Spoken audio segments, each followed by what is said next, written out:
You'll never be caught needing to replenish your stash again when you subscribe to Hemper's monthly smoking boxes. Hemper's hands down the best place to stock up on your smoking supplies no matter the occasion. Curated with innovative and hand-selected products to ensure you're getting the absolute highest quality accessories for your smoking experience, Hemper's monthly smoking subscription service provides $100 plus in value for only $40. There's also the convenient options to receive every month, quarterly, semi-annually, or annually, and right now use promo code HEDGE10 to get started and receive 10% off Hemper's box or the XL box at Hemper.com.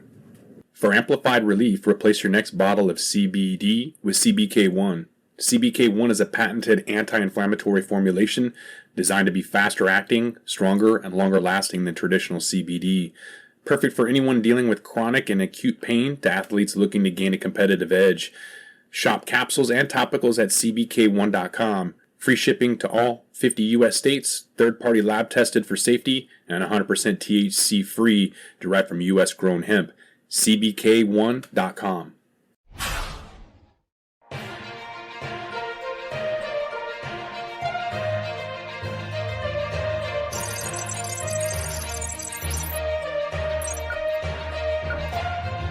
Hi, everyone. I'm Elena Pinto for Pro Cannabis Media, and welcome to Weed Talk News. Our top story this week is an unfortunate one, as WNBA star Brittany Griner has been sentenced by a Russian court to 9 years of jail time and a huge fine on top of that for a charge of drug smuggling. Griner was arrested with less than 1 gram of cannabis oil in her luggage at a Moscow airport back in February. U.S. Secretary of State Antony Blinken has condemned the sentencing, and Griner's defense team has assured they'll appeal. President Biden saying today, American citizen Brittany Griner received a prison sentence that is one more reminder of what the world already knew.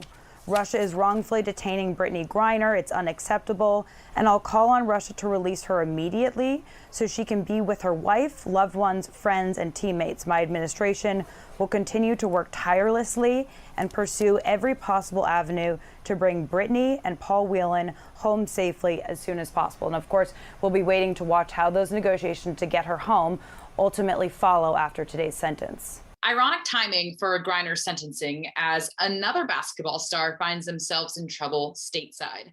A police report out of Texas shows former NBA player Iman Shumpert was arrested at the Dallas-Fort Worth International Airport last weekend for allegedly trying to bring 6 ounces of cannabis through security. Shumpert was arrested for felony possession of marijuana and taken to the airport jail, but no word yet on what further consequences he will face. And meanwhile, at the White House, President Biden is receiving some criticism over some family affairs. Melissa Cohen, who is married to Hunter Biden, was recently spotted dropping by a cannabis dispensary in Malibu after running errands with a Secret Service agent in tow. These images have caused many to throw up their arms, saying the president should do something about people who are incarcerated for cannabis, since his own daughter-in-law is apparently enjoying the fruits of the legal industry. But some criticize that stance, saying that the individual president can't be held responsible for something that Congress needs to step in and do, just because his own family is using cannabis too. An interesting position for the Biden family, and hopefully the conversation about cannabis at the White House only continues. So now let's kick off our state-to-state roundup with Josh Kincaid in Washington State, where regulators there are now looking to update social equity rules in the industry. I'm Josh Kincaid from the Talking Hedge with the Washington State Cannabis Report for Weed Talk News.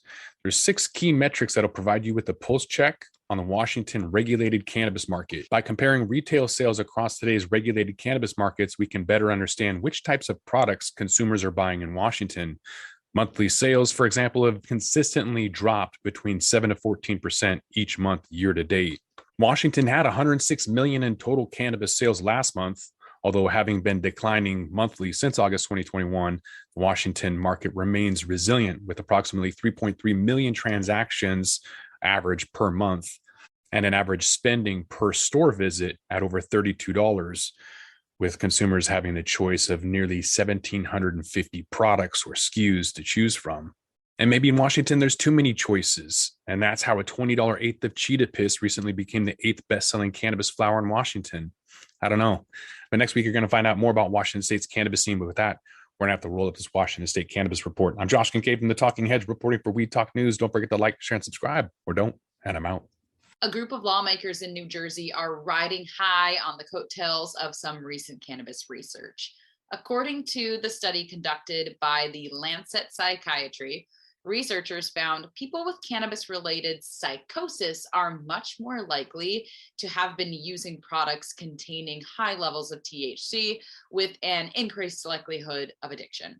Because cannabis in New Jersey is legal, legislators from the state's 10th district claim minors now have easier access to a, quote, harmful substance, and that there will be greater need for law enforcement. All of this while neglecting to note that studying cannabis is still illegal under Schedule 1, and we haven't seen any other studies to back this up yet. Now, here's Jill Goldsberry with more from New Jersey this week. Hi guys, welcome. I'm Jill Goldsberry with the news in New Jersey. Well, New Jersey is getting its 18th recreational dispensary shop this weekend.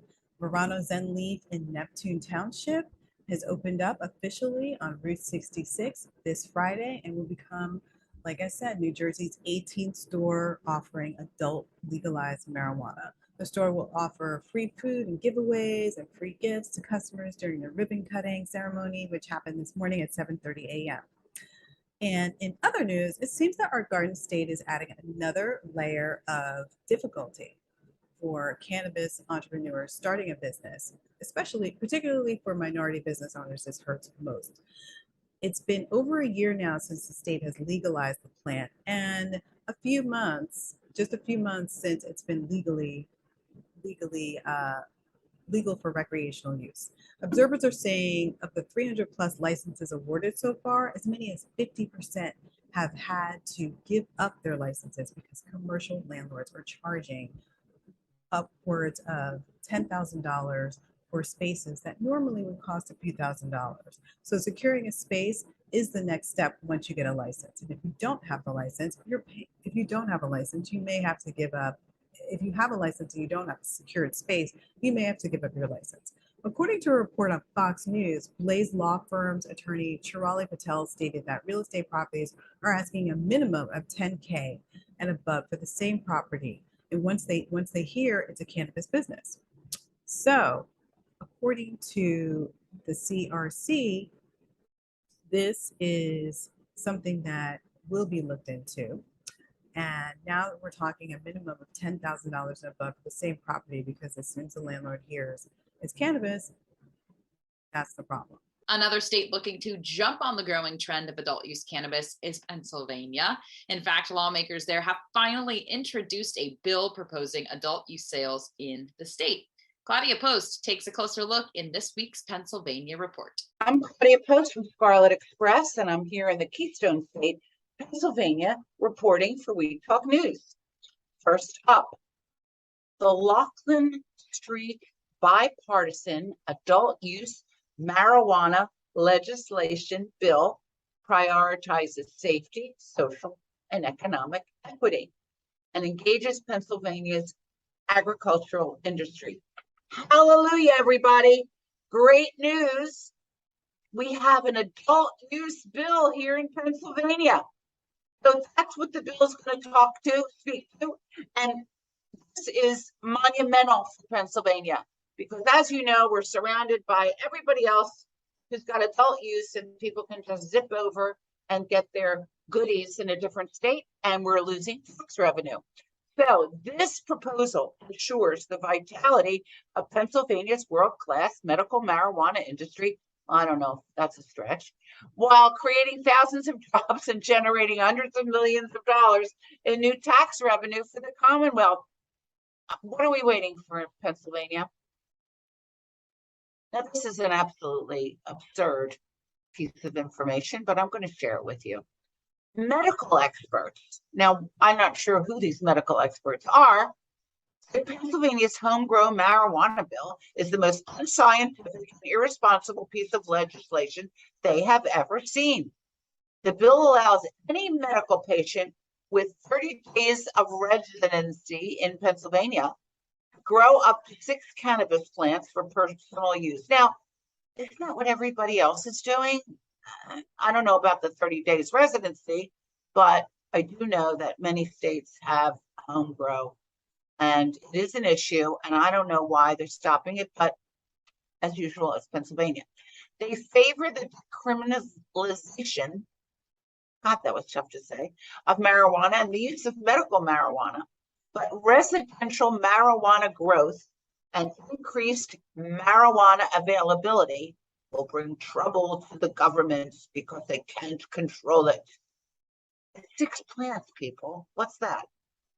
This is a sad story. Mark Vogel, a Pennsylvania school teacher, was sentenced to 14 years in Russia's prisons for having medical marijuana in his luggage. And the other woman who I forgot her name right away, but she also got sentenced today, 9 years. She got 9 years. When news broke that the U.S. government was working on a deal to bring home Americans detained in Russia, the family and representatives had hoped Google would be on that list, and they were devastated to learn otherwise. Now, of course, the family is begging Biden to add him to that list. Such a shame. All this politicizing of everything. Anyway, that's a wrap from Pennsylvania. I'm Claudia Post from Scarlet Express, and I'll be back next week to talk about what's hot and what's not in Pennsylvania. From We Talk News, have a fabulous week. Adult use cannabis has been legal in Massachusetts for more than 5 years, but the industry is still in infancy in many ways. Well, this week, lawmakers approved significant changes to the state's booming industry, a move that has advocates and entrepreneurs rejoicing. We Talk News producer Tori Chamberlain breaks it all down in this week's Massachusetts report. Hey guys, so Massachusetts lawmakers passed some major changes this week to the Bay State's cannabis laws. And that may sound a little scary, but it's actually looking like these are going to be good changes that the industry is welcoming with open arms. So what does it entail? First of all, the bill passed this week is going to crack down on those steep local fees that are charged to cannabis operators. This is going to be huge for small businesses. Many Massachusetts business owners say that they've dealt with a really difficult process to get approved at the municipal level. So this is going to cut down on how difficult that process is, open more doors for even more business owners.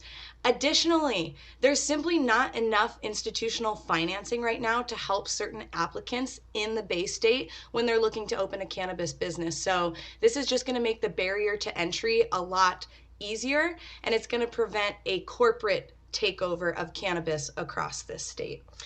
Also, the new legislation is going to direct 15% of the state's excise tax from recreational sales into a fund for disenfranchised cannabis entrepreneurs.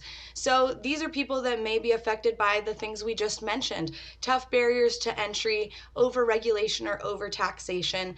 The state is now going to take 15% of all the money from the state excise tax and put that directly into a fund to help these entrepreneurs. So that's huge, especially for people of color who are looking to break into the industry. The bill is also going to make it easier to wipe cannabis convictions from someone's record. That's a good thing, right? And it's also going to greenlight a pilot program for cannabis cafes right here in Massachusetts, which is going to make the Bay State just the latest of a number of states that are looking to put cannabis lounges into their public spaces. So Governor Charlie Baker has signaled that he is going to sign this bill with all these changes to Massachusetts cannabis law. So hopefully we'll start to see the impacts of all of these tremendous changes. But for now, that's it from the Bay State this week. I'm Tori Chamberlain. Bay State Cannabis Report is supported by Holyoke Cannabis, Holyoke's finest cannabis recreational experience.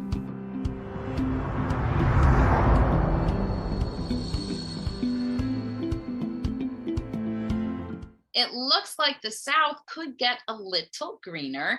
State election officials in Arkansas say a referendum to legalize recreational cannabis sales in the state has succeeded in submitting the necessary signatures to qualify the initiative for the November ballot. Meanwhile, Voters in Missouri are looking to go beyond medical cannabis by adding adult use sales and consumption to their ballot. While the legislation has struggled to land its fair shot at a vote so far, a new study shows a strong majority of Missouri voters, including Republicans, support legalizing the plant for adult use. Brandon Jones has the details in this week's Missouri Report. Hey everybody, it's Brandon Jones from Distribution Maven with the Missouri Cannabis Report for Weed Talk News. And yes, it's getting very close to the August 9th deadline for all voting. The Secretary of State will close down to see if recreational will actually be passed here in the state of Missouri. Right now, we are seeing bipartisan support. It's about 70% Democrat support, about 50% Republican support, and basically 60% overall average support in Missouri for legalizing recreational use marijuana. So all cannabis should be hopefully legal here in Missouri by November, we hope, at least be on the ballot. But the deadline is August 9th. There has been over 400,000 signatures already for the Legal Mo 2022 initiative. Right now, they're kind of different sides saying we're missing some actual districts versus overall votes. So they're trying to get out in those two particular districts that are less than 1,500 votes short. So yes, we are seeing an overall want for recreational use here in the state of Missouri, but there is still just two districts that we're working on getting those signatures up. So if you're in those areas or not, please get out before August 9th because that is the deadline. Like I said, there are a couple of other initiatives, but the Legal Mo 22 has the most backing behind it and over 400,000 signatures. So again, please, let's try to get Missouri cannabis out here. Let's get everybody to have recreational access. So let's please get out there, get your signatures done so we can get that August 9th deadline. Again, I'm Brandon Jones from Distribution Maven with Missouri Cannabis Report for Weed Talk News. Green means go in the Green Mountain State. The Vermont Cannabis Control Board has officially begun accepting applications for business retail licenses a month earlier than originally planned. That's good news for an industry that's looking to begin sales come October. Jessie Lynn Dolan has more in this week's Vermont Report. I'm Jessie Lynn Dolan from Nurse Grown Organics and Vermont Cannabis Nurses, and this is the Weed Talk News Vermont Report. Retail applications for the October 1st opening of retail sales have opened a month early and are now being accepted by the Cannabis Control Board. The Cannabis Control Board approved 20 more licenses this week and have officially hired their entire compliance team. They are working towards more inclusive language for product labeling mandates, suggesting use of human milk feeding and chest or breastfeeding as opposed to exclusionary breastfeeding only. Clean Green, the oldest and largest third-party certification for cannabis in the country, and Vermont Cannabis Nurses Association have teamed up to offer live, full-day bud tender and cannabis professional trainings in Vermont for the start of adult use sales. Sign up quick before they fill up. Stony Supper Club event series by Hot and Hetty commenced on August 6th with a cannabis-infused plant-based meal from Cocina Parata, featuring acclaimed canna chef Travis Limoges. That's the Vermont Report for Weed Talk News. I'm Vermont's cannabis nurse and ganjier, Jessie Lynn Dolan. And finally, cannabis makes cover history. Berner, the CEO of the popular Cookies brand, has landed the cover of Forbes magazine. The milestone makes him the very first cannabis CEO ever to have their face across the business magazine's front cover. In the issue, Berner discusses high taxes and strict regulations that have overburdened California's regulated cannabis market. And he also wrote online saying, quote, extremely humbled and blessed to be one of the faces for federal legalization in our country. Even more humbled to land the cover of Forbes magazine, which is the dream of some of the largest CEOs in the world. Is this just the beginning of cannabis executives taking over business spaces? With the way things are trending, we can only expect to see more faces of the industry in mainstream life. After all, it is a whole new world of weed out there, so use it wisely. And for now, that is it for Weed Talk News. I'm Elena Pinto for Pro Cannabis Media. With that, we're going to roll this one up. I'm Josh Kincaid. This is The Talking Hedge. Don't forget to like, share, and subscribe, or don't, and I'm out. Don't forget to smash that like button on your way out and check out these other videos that we've got.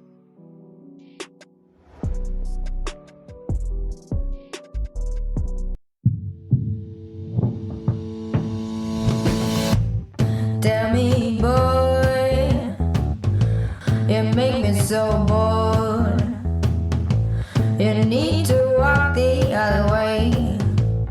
I tell you once more, please get out of my way. I don't want you no more. We're done here, boy. I know you think you're so fine, but you can't see clear. I've been wanting to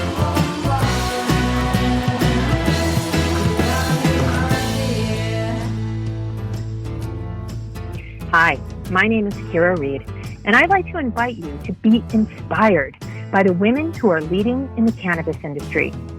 Each week, we will discuss empowerment, leadership, and what it means to be a woman in charge in marijuana, hemp, and CBD.